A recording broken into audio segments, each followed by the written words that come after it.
à tous, aujourd'hui petite correction du quiz sur la leçon C14. Alors reprenons. Première question, le travail du poids d'un point matériel lors d'un déplacement d'un point A à un point B ne dépend que de la différence de... Donc là, attention, on parle du poids. Donc si on parle du poids, on ne va tenir compte que de la différence de hauteur. On pouvait également parler de la différence d'altitude, puisque là, cela ne concerne que l'axe des Z. Rappelez-vous, le travail sur AB du poids P est égal à mg fois ZA moins ZB. On voit bien que le travail ne dépend que de Z, de la masse et de l'intensité de la pesanteur. Question suivante, l'unité du travail d'une force dans le système international, bien évidemment, est le joule, de symbole grand J. Le poids est une force conservative. Lorsque le pendule est soumis à des forces de frottement, l'amplitude des oscillations diminue au cours du temps. Il en est de même que son énergie mécanique.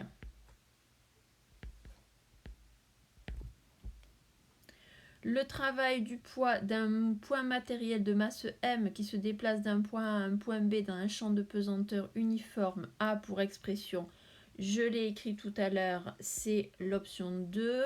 Donc là, attention, l'option 1 était fausse parce qu'il y avait le vecteur sur le G. L'option 3 était fausse puisque ZB et ZA étaient inversés. Les forces de frottement sont non conservatives, elles vont dépendre du chemin suivi. Elles ne sont pas toujours constantes, elles vont pouvoir augmenter avec la vitesse, comme dans le cas du parachute par exemple. Ensuite, lors de la chute libre d'un point matériel, si c'est une chute libre, cela signifie qu'il n'y a que le poids qui travaille, donc uniquement une force conservative. L'énergie mécanique donc va rester constante. L'énergie mécanique reste constante et il y a uniquement conversion d'énergie entre les formes potentielles et cinétiques. Ensuite, on vous donnait le graphique suivant où on vous représentait donc les différentes oscillations d'un pendule libre. Ce pendule, on peut dire qu'il est soumis à des forces de frottement puisque vous voyez que l'énergie mécanique décroît. Ensuite, dans un champ électrostatique uniforme, le travail de la force électrique qui s'exerce sur la particule de charge Q se déplaçant d'un point à un point B. Comment est-ce qu'on calcule le travail? On sait que le travail sur AB de la force F électrique va être égal à Q multiplié par UAB. Donc forcément, le travail va dépendre du signe de la charge. Ça pourrait être un travail moteur ou un travail résistant. Donc il n'est pas toujours moteur et il ne s'exprime pas par l'expression qui est donnée. Le travail du poids du corps peut être moteur, résistant ou nul. Il est moteur quand il aide au déplacement, il est résistant quand il s'oppose au déplacement, il est nul quand tout simplement le poids ne travaille pas, c'est-à-dire que le poids va être perpendiculaire au déplacement. Il ne varie pas selon la position et l'origine du repère. Par contre, il est également toujours positif quand le corps descend. Une force qui s'exerce sur un point matériel est forcément conservative si le travail de la force ne dépend pas du chemin suivi. L'énergie mécanique EM d'un pendule va s'exprimer par EM plus EC/PEP, uniquement s'il n'y a pas de frottement, ça c'est faux. Est constante en l'absence de force non conservative, ça c'est vrai.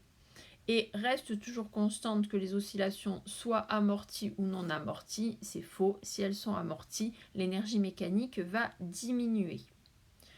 Le travail du poids d'un parapentiste de 80 kg qui s'élance d'une altitude de 1500 mètres et qui se pose à une altitude de 500 mètres vaut. Pour calculer le travail sur AB du poids P, on utilise la formule qu'on a revue tout à l'heure, c'est-à-dire mg ZA moins ZB. ZA représentant l'altitude de 1500 mètres, ZB l'altitude de 500 mètres. On va donc avoir 8 multiplié par 10 multiplié par 1500 moins 500, ce qui fait 80 fois 10 fois 1000, ce qui fait 800 000 joules.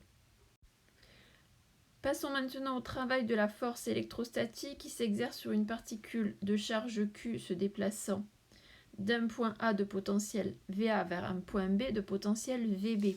Donc le travail sur AB de la force électrique F va être égal, on l'a vu dans la leçon, à Q multiplié par UAB. UAB représentant la différence de potentiel VA moins VB. La première réponse est donc la bonne. Ensuite, on regarde les évolutions au cours du temps des énergies d'un pendule de masse m égale à 100 g qui est écarté de sa position d'équilibre et lâché sans vitesse initiale à la date t égale à 0.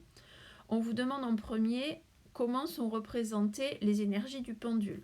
Donc on voit bien que l'énergie qui reste constante, qui est la somme des deux autres, ça va être l'énergie mécanique qui est en vert. Ensuite, pour savoir qui correspond à qui, on regarde ce qui se passe à t égale à 0. Le pendule, on vous dit qu'il est écarté de sa position d'équilibre et lâché sans vitesse initiale.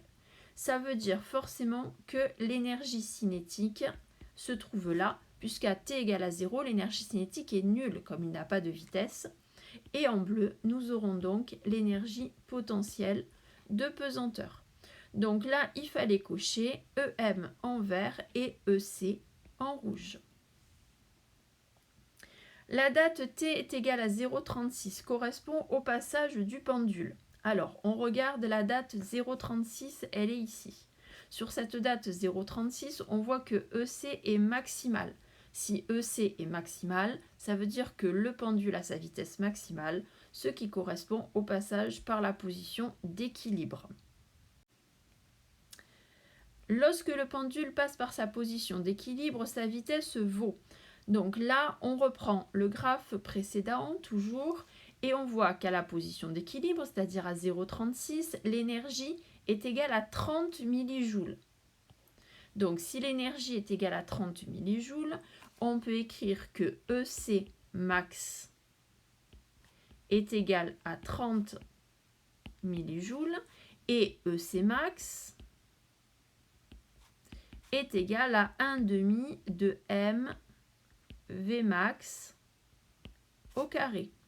On en déduit donc que Vmax va être égal à 2 EC max sur m, le tout sous la racine, ce qui fait 0,77 mètres par seconde. Jusqu'à la date t égale à 0,36 secondes, il y a. Donc, que se passe-t-il jusqu'à la date 0,36 ? On voit que l'énergie cinétique va augmenter. L'énergie potentielle va diminuer. L'énergie mécanique reste en constante. Donc, on peut dire qu'il y a transfert complet de l'énergie potentielle de pesanteur en énergie cinétique. Lorsque l'énergie mécanique d'un point matériel ne se conserve pas, la variation de l'énergie mécanique en ce point est égale à la somme des travaux des forces non conservatives appliquées à ce point. Un pendule peut servir à construire une horloge si l'amplitude des oscillations reste constante au cours du temps. À ce moment-là, on aura une période qui va être définie, donc des intervalles de temps qui vont être égaux.